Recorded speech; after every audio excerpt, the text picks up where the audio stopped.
Hi, Miss Johnson's class. I'm here to show you how to make pasta.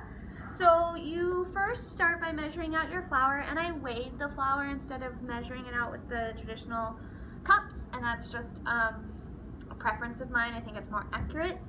And so I start by having a well, and you literally just dump the flour onto the counter.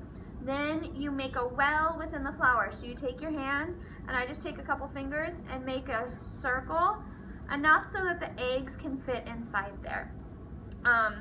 So I have enough for the eggs to fit inside. I also have my salt mixed in with my flour already. So to do this, next part you're gonna use eggs, and that's the moisture for the pasta. So we're having egg yolks and egg whites together for the first two whole eggs. And then you're gonna do just egg yolks. So for that, I separate my eggs. So that was one. I like to break my egg yolks straight on the counter, or break my eggs straight on the counter. Gives you a flat surface so that your shell cracks more evenly, and you are less likely to get shell involved.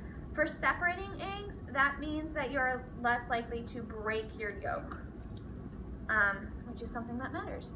So I have 3. Now, eggs are really awesome in that they have both the egg white and the egg yolk. The egg white is almost entirely protein, which is really great.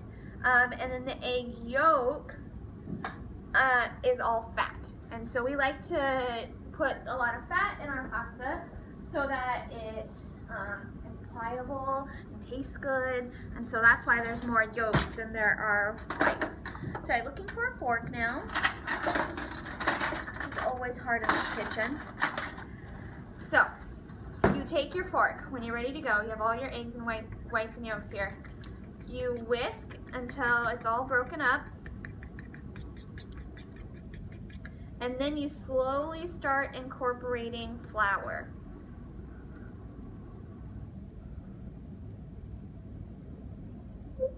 You try not to have it explode so you don't have like a volcano going on where it goes outside. It's okay if it does. You can do exactly what I just did, where I worked flour over there so that I didn't explode too much.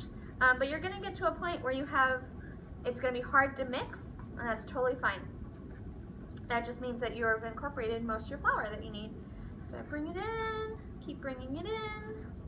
Notice the egg is less runny now. Keep going. I'm demonstrating this just so that, because the pasta has to sit on the counter for like half an hour, and you guys aren't ever gonna make pasta, so I wanna make sure you guys see this.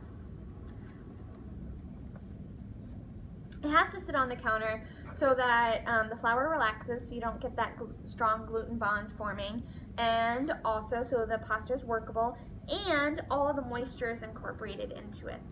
So you can tell it's starting to get kind of real hard for me to use my fork. So I'm going to take everything off.